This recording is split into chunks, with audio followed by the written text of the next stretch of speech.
fantastic to get the win, but most importantly and overall, just the welcome that I've Pakistani super league PSL এ করাইসি কিংসকে হারানোর পর সংবাদ মাধ্যমে এসে এবার রিশাদ হোসেনকে নিয়ে বেশ অনেকটাই মাতামাতি করেছেন বিদেশি আইকন প্লেয়ার ডেভিড ওয়ার্নার। হ্যাঁ দর্শক, তার বিস্তারিত জানতে ভিডিওটি না টেনে শেষ পর্যন্তই দেখার অনুরোধ রইল। পাকিস্তানি সুপার লিগ পিএসএল এ লাহোর কালান্দার্সের হয়ে দলে জায়গা পেয়েছেন বাংলাদেশের লেগি অলরাউন্ডার খ্যাত রিশাদ হোসেন। দলে জায়গা পাওয়ার পর যেন মাঠ কাঁপিয়েছেন রিশাদ। প্রথম ম্যাচে বল হাতে তুলে নিয়ে গুরুত্বপূর্ণ 3টি উইকেট শিকার করে যেন আবারও লাহোর কালান্দার্সের নয়নের মণি হয়েছেন এই রিশাদ। এরপর রিশাদ হোসেনকে যেন দ্বিতীয় ম্যাচে আবারও খেলার সুযোগটা দিয়েছেন লাহোর কালান্দার্স। তবে যেন সেই ম্যাচে অনেকটা আশাই ছিল লাহোর কালান্দার্সের প্রত্যেকটি প্লেয়ার। দ্বিতীয় ম্যাচে মাঠে নেমে যেন তুলকালাম কাণ্ড করে বসেছেন রিশাদ, আবারও হ্যাটট্রিক করেছেন রিশাদ। আর অপরদিকে রিশাদ হোসেনের এমন তুলকালাম কাণ্ড দেখে রীতিমতো অবাক ছিল বিদেশি আইকন প্লেয়ার ডেভিড ওয়ার্নার। তাই তো এবার রিশাদ হোসেনকে নিয়ে সংবাদ মাধ্যমে এসে বেশ অনেকটাই প্রশংসায় ভাসিয়েছেন ডেভিড ওয়ার্নার।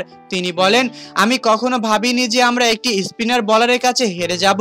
আজকে আমরা লাহোর কালান্দার্সের কাছে নয়, বরং রিশাদ হোসেনের কাছে ম্যাচটা হেরেছি। তো দর্শক, বিদেশি আইকন প্লেয়ার ডেভিড ওয়ার্নারের মুখে রিশাদ হোসেনের এমন দুর্দান্ত প্রশংসা আপনাদের কাছে কেমন লেগেছে তা অবশ্যই আমাদেরকে কমেন্ট করে জানাতে একদমই ভুলবেন না। ধন্যবাদ।